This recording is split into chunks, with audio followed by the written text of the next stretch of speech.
Hello, welcome to my channel, Cat's Diamond Painting, or welcome back if you've joined me here before. I'm here today to do a bit of a whip and chat. WIP standing for work in progress. So basically the diamond art painting that I am currently working on. I'm going to crack on with this today and have a bit of a chat with you. So I hope you'll stay along and keep me company. So the first thing I need to do is to set up my release paper because, as you can see, I completed a row last night. So now I'm going to set up the next row with release paper and I'll show you how I do that. I just need to readjust this on my easel. So I'm going to get that done and then I'll come back to you. Okay, so I've moved the painting down my easel and used a big clip like this, which I got on Amazon, to secure the painting back to my easel. So move up the paper. I think I'm going to need to trim this off because I've now got loads of excess plastic cover. And take off these. These small strips of release paper I use as a kind of buffer layer. So I will have that up here, release paper marking the section I'm working on below it, and then I can have the plastic cover come down to this layer so that I don't have any of the canvas totally uncovered. And I'm just going to put my light pad on. Just helps me to line up the release paper if I've got it really clear and bright underneath. So I'm going to start over at this side. I'll place one of these first just to see where it comes to for my buffer strip. And then tuck that in just there. And now I'm just going to work my way along the row.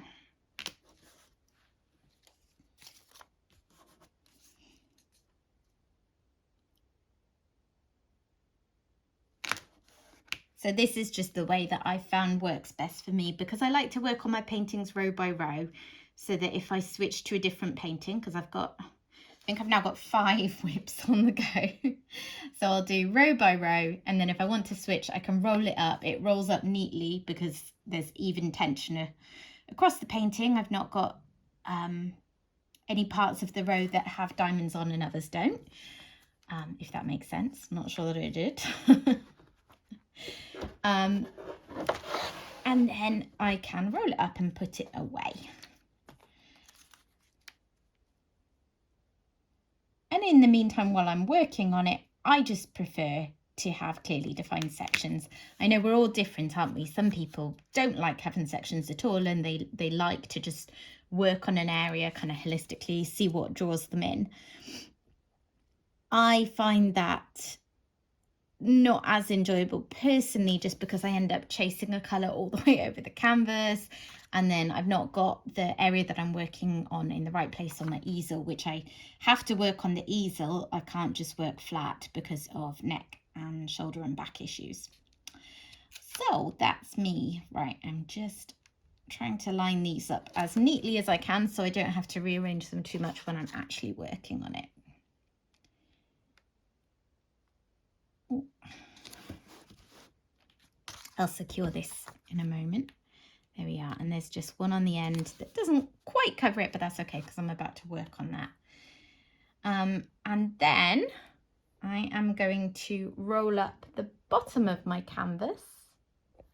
You can just see here, I have the bottom layer rolled around a foam roller. So I'm going to roll that up a bit so that it can just sit neatly on the ledge at the bottom of my easel. There we are. And I'm securing that back again with these clips. They're like quilting clips, I think they're called. Again, I found them on Amazon. They were probably about 100 or so in a pack for just a few pounds. So they're a really good option if you just need a really small clip. And I also use them to secure the painting to the side of my light pad, just for a bit of extra holding it in place. Okay, and then the last thing is I'm just going to gently roll this plastic cover back down and use my cover minder, this little thing here, to make sure it stays in place. And that's me good to go and all set up to start working. Okay, so I'm all set up and ready to begin diamond painting. And as promised on my last video, where I was showcasing some of the diamond painting accessories I've bought, specifically the ones that I bought from UK-based Etsy sellers, I'm going to use some of the items that I showcased on that video. So I have got here trays from Hatfield Designs 3D. I've got a large one and a smaller one. I tend to use the small one most of the time, just my personal preference because of the workspace I'm in. I do use the large one if I'm doing a big area of colour blocking. I've also got the Print Eastwood tray, which I may use a bit because I do want to give it a fair chance. As you may have seen in the last video, and if you haven't, I'll link it here. It's a tray that has promise, but it's maybe not quite there yet. So I didn't get on with it that well so far. And then I've got two pens that I also showed in the video. So if you want any information on where I got these, have a look at that other video. Okay. So, how is everyone today? It is a beautiful day here. The sun is shining, and here I am in my dining room with the curtains drawn to get lighting correct for this video, but also because frankly it's a bit too hot.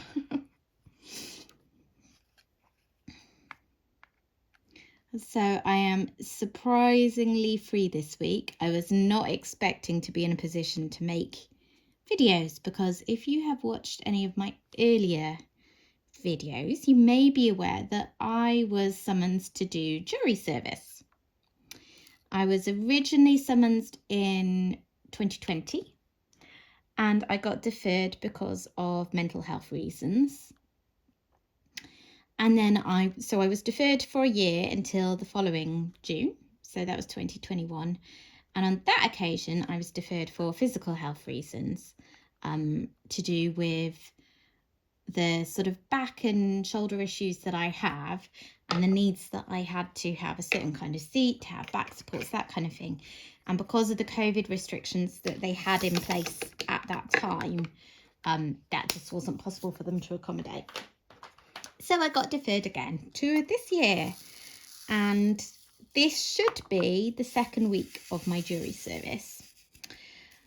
But it was all a bit strange, really. So obviously I can't share anything that's sensitive, but then I don't really have anything sensitive to share because I didn't end up doing very much. So my jury service started last Monday, which was the 6th of June, I think. But I had an email the working day before that saying I wasn't needed on the Monday. And then on the Monday, I had another email saying I wasn't needed on the Tuesday. So I was like, okay, this is strange. But then on the Tuesday, I had an email saying I was needed for the Wednesday. So Wednesday morning, I got up and got myself into town. I went on the bus, which I haven't done in absolutely ages because, you know, pandemic. And I haven't needed to, so I haven't done it if I didn't need to. So that was quite strange, kind of getting up early, getting all my stuff packed like I was off to work for the day because I haven't worked full time in a long time now since I had my son. And I got the bus into town and I went into the courthouse. And they do like that drill's got turned around. They do a sort of airport style security check. So they check for your bag, make sure that you don't have anything that you shouldn't have. They make you take a sip of any opened liquids that you have. So like I had a water bottle that, you know, it wasn't like a sealed plastic mineral water bottle. It was one that I have at home that I reuse. So he asked me to take a sip out of that just to show that there was nothing dodgy in it. And then we went upstairs and all sat in a jury room. And I think there were probably maybe about 50 or so of us. So they did various things to just check that we were all who we said we were. Because I imagine some people could maybe, you know, send someone else to do jury service in their place. So we had to show ID. We had to fill in things like our emergency contact information. We watched a video that showed us what to expect. And then we just sort of sat around and waited for a bit. And they do say, you know, we will do our best not to keep you waiting any longer than we have to. But sometimes there are periods of waiting around, you know, if the court isn't ready for you or whatever. So we waited around for a bit. And then they called out 15 names. So 15 names is a jury because those 15 people we learned would go into court, and then 12 of those would be randomly chosen to serve. So at every stage it's random. So you're summoned because you've been randomly selected off the electoral roll. And then when you go in and you're sitting there as part of the jury pool, they randomly select who's going to go on the juries for any cases that they have. And then out of those 50 that they've randomly selected, they then randomly select 12. Although I think lawyers have the right to say some people can't serve. I don't know. Anyway, I never got that far, so we don't really know how that bit works. So they chose 15 and said, you know, your trial will start in a bit. You're free until such and such a time. And the rest of us waited. And then they came out a little bit later and said to another group of 15 people that the trial that they had been selected for had been cancelled. Don't know why. And they were now free to leave. So that left about 25 of us. I think, anyway, you know, people were in and out of the room a bit, so it's hard to count. 15 of whom were waiting to start on that trial, which eventually must have started some point in the afternoon. And 10 of us who were just waiting around, really. And in retrospect, I think they maybe made a bit of a mistake and could have released the rest of us at that point, because they obviously didn't have any of the trials requiring a jury starting that day, because like 2 hours later, nothing else had changed and we were told we could go home. So at the end of it, I sat around for sort of 5.5 hours in a jury service room, and then I was sent home. So then it was back to waiting for an email to see if I would have to go in, and I got an email that day saying I wasn't needed the next day, which I thought, well, that makes sense because there's one trial that started and there'd be another trial that should have started but was cancelled, and then presumably whoever is next on the docket isn't going to be ready to just start, you know, days earlier than they were expecting to. But I thought maybe I'd have to go in on the Friday or the Monday. But on the Thursday, I again got an email saying I wasn't needed for the Friday. And then the thing that really surprised me was it got to Friday and the email popped up. And I was thinking, oh, this will be saying that I have to go in on Monday. And it actually said I'd been discharged from jury service. I was no longer needed. I had completed my service without actually having served on a jury. So, basically, I was not needed. I assumed that they just didn't have trials needing a jury coming up this week, because obviously there's lots of other things they do. You know, they have people entering pleas, so they've got hearings for that. They've got sentencing hearings, all that kind of stuff that doesn't need a jury. It was a little bit of an anticlimax in the end. And if you heard me talking about this before I started, I was quite nervous, and I wasn't sure how I'd feel about actually doing it and just how the whole thing would feel, because it's quite intimidating, isn't it? You know, being out of my comfort zone, doing that every day, but then also the idea of serving on a jury, and what if you have to hear really horrible things, and what if you can't decide what you think when you hear all the evidence. All this stuff was going through my mind. And of course, it had been a long time coming for me. It had been 2 years, essentially, of waiting and expecting to do this. So I'd really built it up in my mind, and it was quite a nerve-wracking thing. But then once I'd gone in there on the Wednesday, and I finally felt like I knew what I was doing, because I'd had some trouble getting information out of the jury officers because of having deferred. There were just certain things that were sent the first time round that they then don't routinely send out because you've already had it once. So if you're deferred, you're supposed to rely on the information you had the first time round. But of course, I'm quite unusual, that having been 2 years ago, because generally you can only defer once and you can only defer by up to a year. So you should never be more than a year out from your original summons date.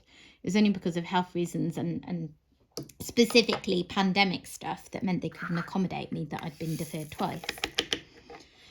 So there was some bits of information that I wanted, just to know about how the days were going. That had been a struggle to get. So there'd been all this stuff that just made me feel a bit nervous, a bit hyped up. But by the time Wednesday came around and I was in there, I'd dealt with that. I'd got the information. I knew what I was doing. And at that stage, I was still quite nervous about the idea of serving on a jury because, everything I've said before still applied. But it also sort of felt like, well, a bit of an experience. I may well never be called up again. Not many people that I know have been, because it actually said in the information pack only 200,000 people a year in Britain are called to serve on juries, because a lot of trials don't require a jury. So I may well never get asked to do it again, and I won't be sad if that doesn't happen. But at the same time, I felt like, it was an experience that I now haven't had. It sounds quite contrary of me because I wasn't particularly keen to do it, and now I'm kind of complaining. But do you know what I mean? It's like, by the time I was all hyped up to do it, it kind of would have been good to know what it was like. So it all felt like a little bit of an anticlimax. And of course, I wasn't expecting to be at home this week. And I wasn't expecting to be at home all but 4 days of last week. So there were things that we'd rearranged, plans that we had either made or not made specifically because of the fact we'd have a different routine to normal. Anyway, I don't mean to complain. It sounds like I'm complaining, and I'm not, because I think it is an important civic duty to do jury service, and I absolutely understand that it's a difficult thing to coordinate, and things change and all of this stuff. So it's not a complaint about them at all. Just my feelings and musings on the subject, I guess. We will see if I ever get the opportunity again. My dad got called up twice during his working life. I'm fairly sure you have to be younger than retirement age. So I don't think he could be called up again now. And my mum, who's the same age as my dad, was never called up. So it's very random.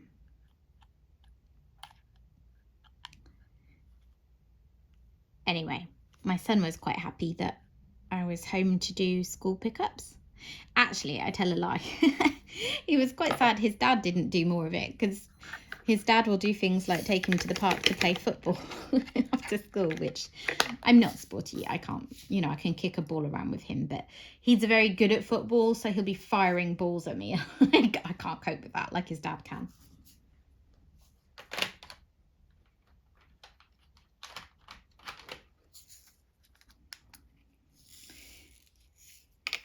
Feels like summer has finally arrived here. I know I seem to comment on the weather every video, really. I'm a bit of a British cliche. Everyone always says we're obsessed with the weather. But it is actually finally, after a really rubbish spring, quite warm this week and getting quite hot by the end of the week. I mean, I say hot. I'm sure there are people listening in other parts of the world who routinely experience much higher temperatures than we ever get here. But I think it's the suddenness. So it's been kind of low 20 degrees Celsius, which is what we use here in the UK. And and it's moving up through the week to sort of mid-20s, and then Friday all of a sudden it's supposed to be about 32, 33 degrees, which I believe, I'm not very good at Celsius Fahrenheit conversions, but I believe that that is around 90 degrees Fahrenheit. I know that a lot of my listeners come from parts of the world where that will feel like a more relevant number. So it's not like super, super hot, but we're not very used to it here. It doesn't very often go over 30 degrees here, you know, maybe a few times in a summer. And when it goes up, the temperature goes up very suddenly like that, it's a bit of an adjustment. Also, and I think some people from other countries I've heard agreeing with this, when Britain does heat, it is uncomfortable. It is sticky and unpleasant, and our homes aren't built for it, because why would they be? So, you know, we don't have air conditioning. Our homes are built to conserve heat in the winter. They're not built to keep heat out in the summer. So yeah, could be a rather sticky couple of days. I think I'll melt on Friday. I might just hide in the house all day.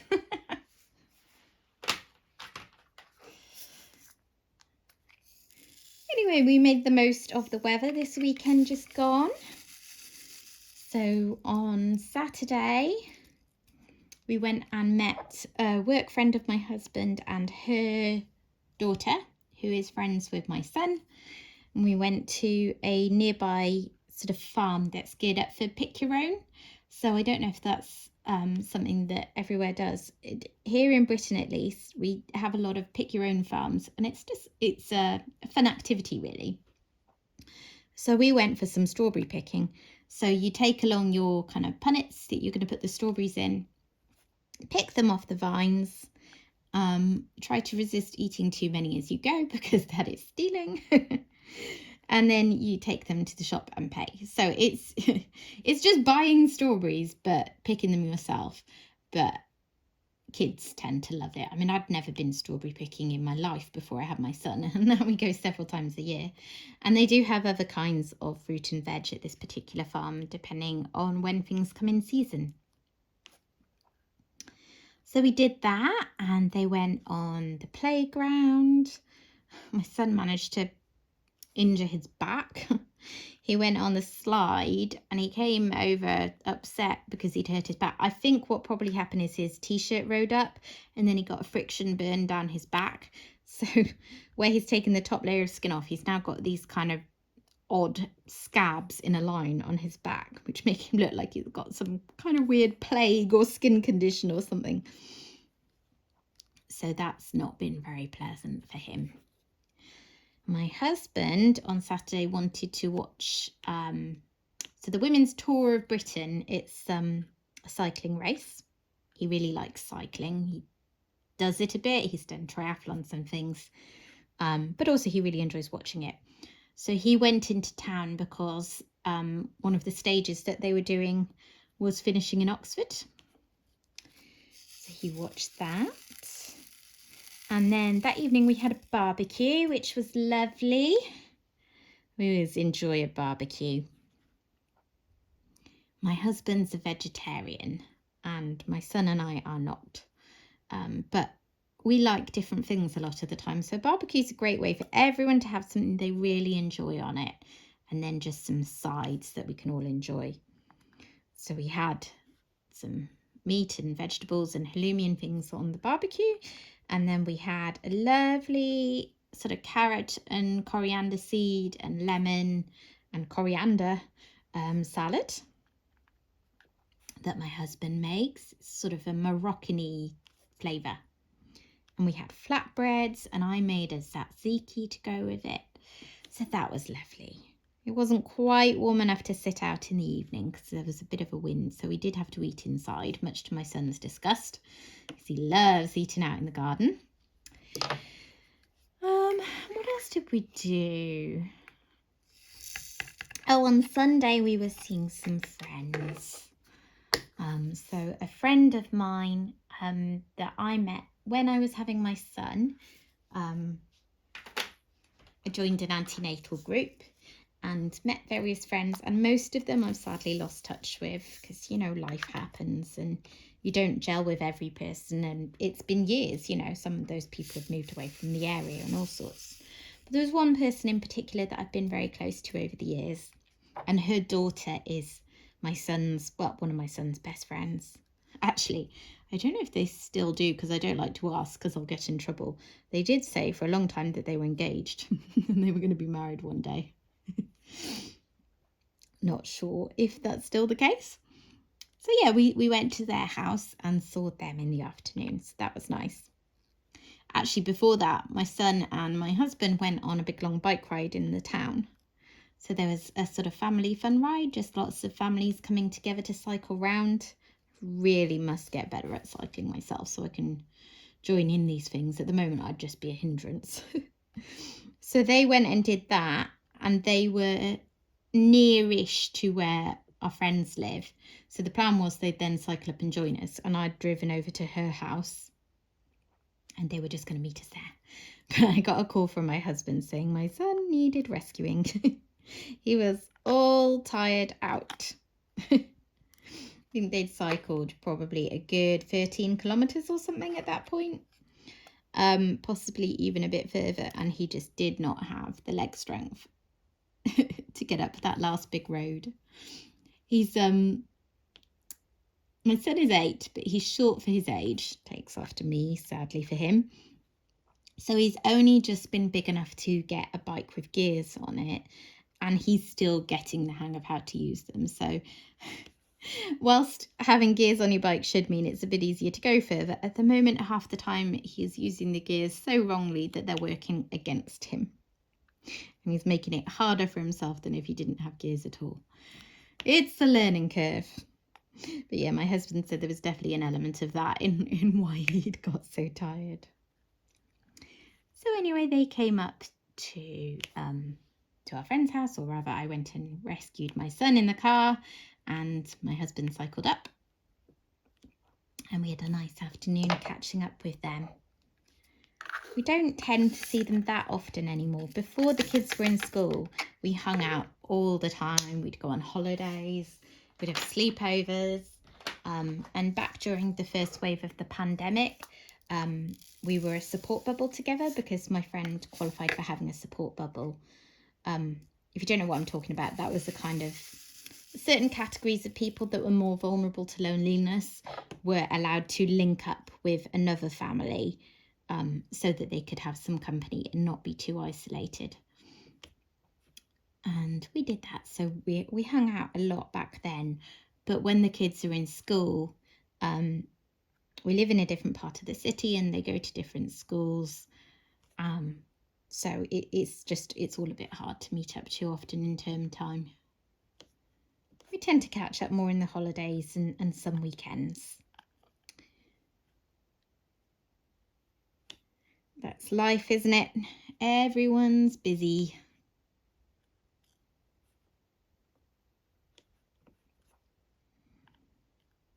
I'm getting hungry. I should have started this earlier because I'm going to have to stop soon and have some lunch, so I don't starve.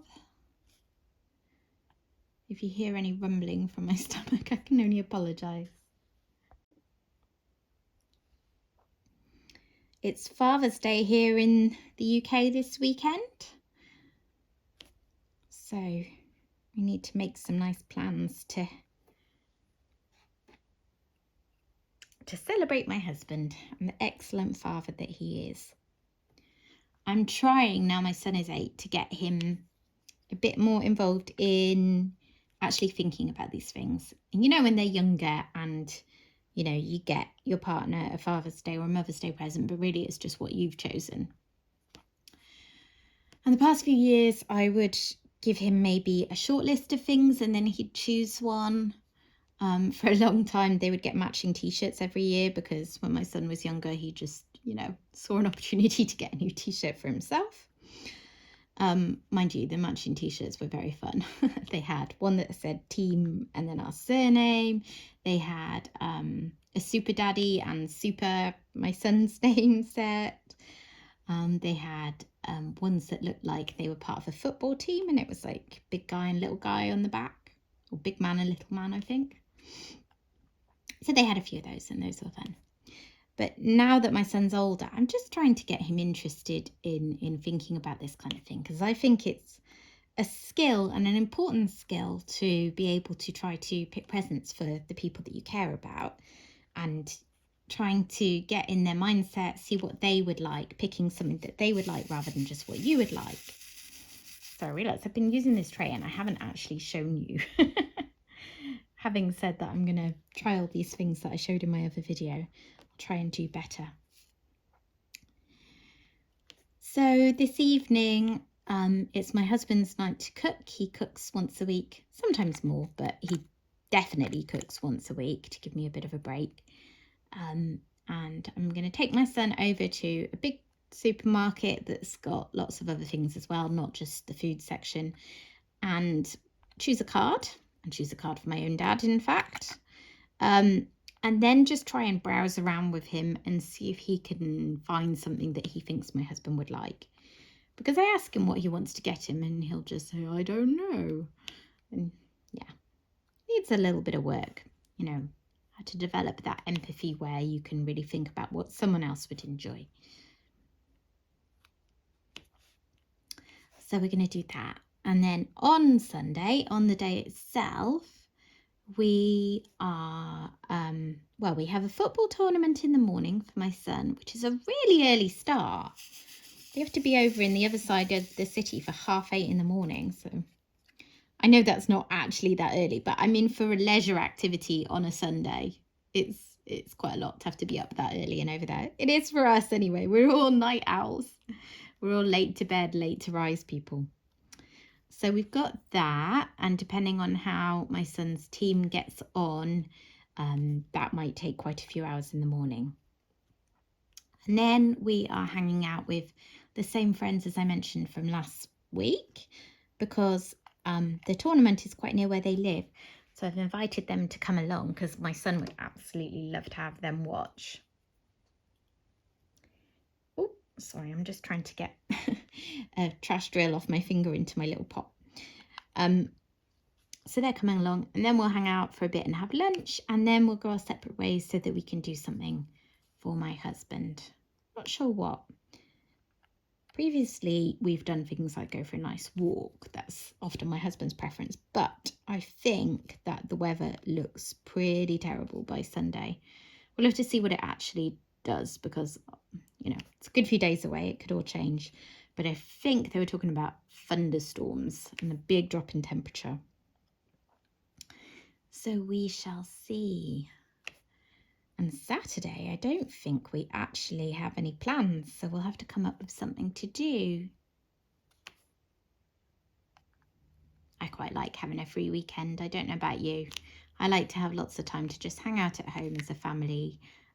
We all do our own thing for some of it, so I'll get some diamond painting time, hang out and do some things together as well. But I like spending time with my little family.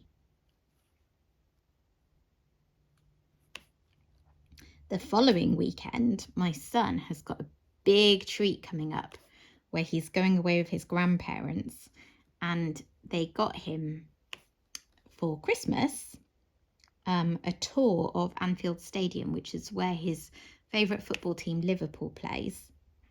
So he's doing that, and then the following day he's going to a zoo near there. So he is very excited about that.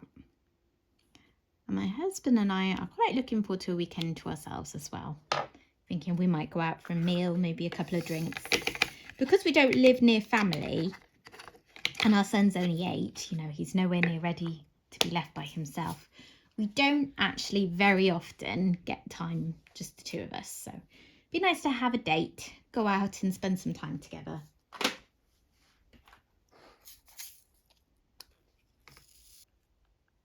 So last week I made a start with my Summer with the Masters canvas, which is wheat fields. I did a kitting up video for it a couple of weeks ago, which I will try and link here. I'll put one of those little card thingies up if I can. I've tried to put them up before and they don't always work, so I'm not sure what I'm doing. So I made a start on that last week. It is a canvas that I've had sitting in my drawer for a very long time. I got it about a year ago, and I got it out so that I could join the Summer with the Masters event.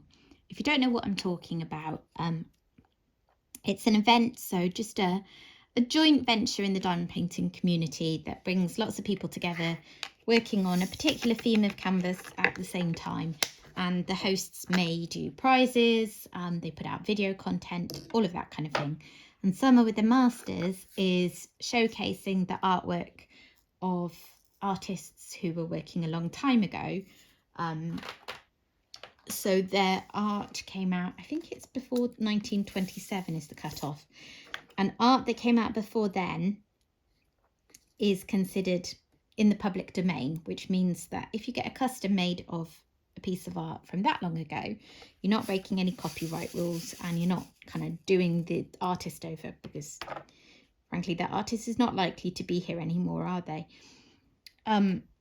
So it's a good way that people can get customs and enjoy some of their favourite art without breaching licensing conditions. I didn't get a custom, I got a Diamond Dots kit, Wheat Fields by Van Gogh. Did I already say that? I probably already said that. Apologies if I'm repeating myself. It's the hanger because I need my lunch. So I made a start on it and it's going all right. Right, I've been having some technical issues here in the sense that my phone, which I'm recording on, apparently filled up and stopped recording. So I've just been deleting lots of things, trying to free up some space. Then one of the videos that I'd made did reappear, which was helpful. But I'm going to have to finish this up quite quickly now and then figure out how to make more space on my phone for next time. So I was talking about Summer with the Masters. And how I'm sort of enjoying it, sort of not enjoying my canvas as much as I hope to. It's a very high confetti painting. I used to love confetti. I do still enjoy confetti compared to big areas of colour blocking, but as I've got more proficient and more confident with a multi-placer, as you've seen, I've been using my 4-placer all the way through this. It's kind of addictive how much quicker it is, or it is for me at least. And it's not only that, but there's only 30 colours in Wheatfields, and there's a lot of blue in the sky, there's a lot of green in the kind of plant and tree layer, and there's a lot of yellow in the Wheatfields. If you're familiar with the art, you'll probably be able to visualise it and see what I mean. So it feels like you're doing a lot of switching between, sorry, that was my pen falling off. You're doing a lot of colour switching between the same sort of colours over and over again.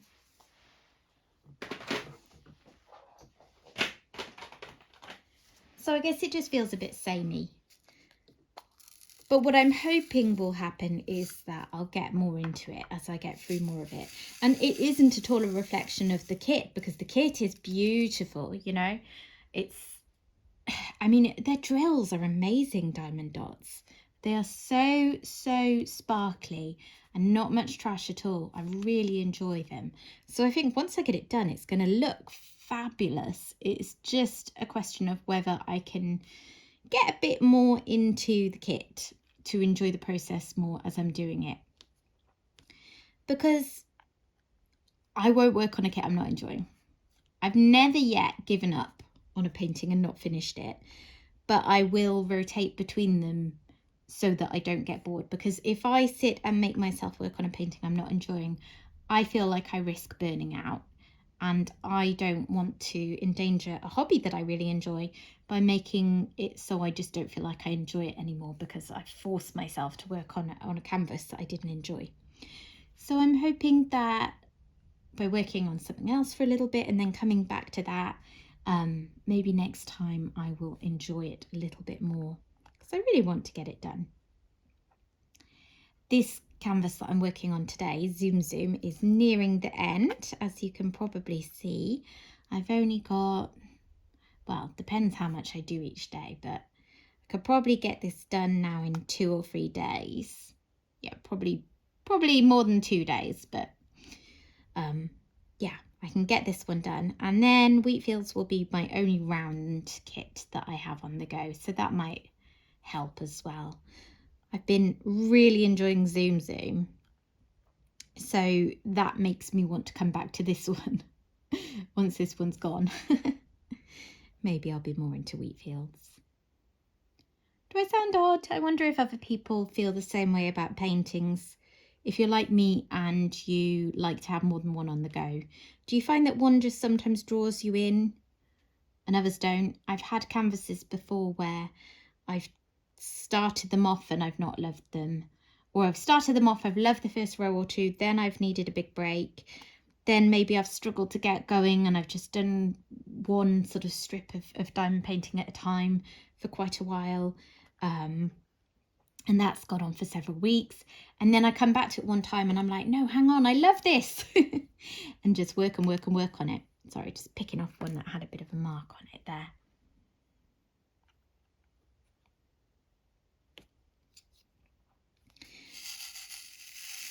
So yeah, can never tell. Far too early for me to write it off.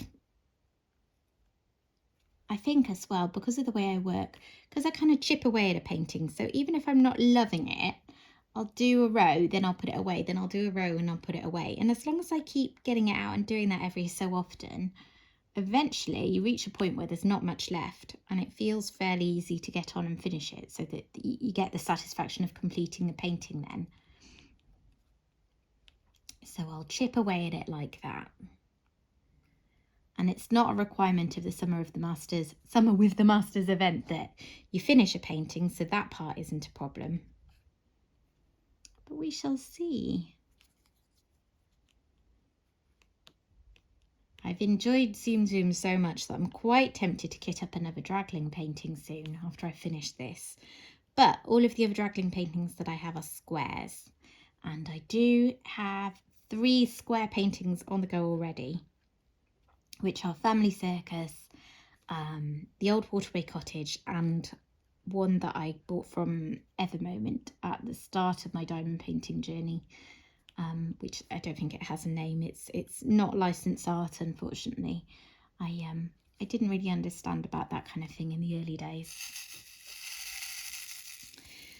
Almost done with this, and then I think this video will probably come up a little bit shorter than I would aim for. I'd aim to do about an hour or so for a WIP'n'Chat, but I'm a bit scared to try and film too long. Like, I keep checking my camera to make sure it's still recording, because it didn't beep or anything, it just stopped recording, and I was very confused for a while. I thought I'd just forgotten to press record, but in fact that was what it was doing.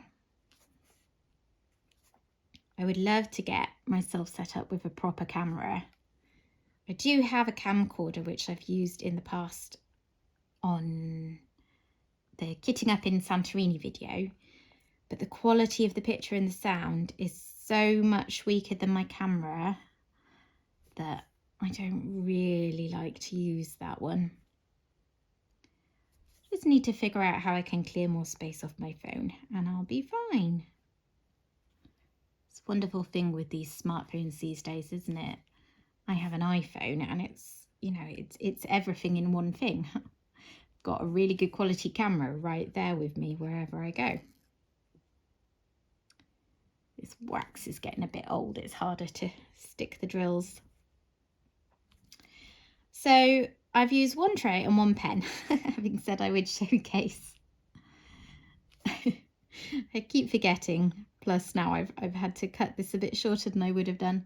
So I will try and use some of the other trays another time, and the other pen, which I really enjoy and would like to show off. Ooh.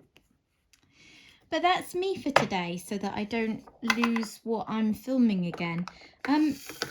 So I hope that you've enjoyed this. I will have this whole kit hopefully completed soon, and then I'll do a kitting down video and a post review for you. It's been so much fun. Highly recommend this one if you like the draglings. Nice and quick and simple to work up.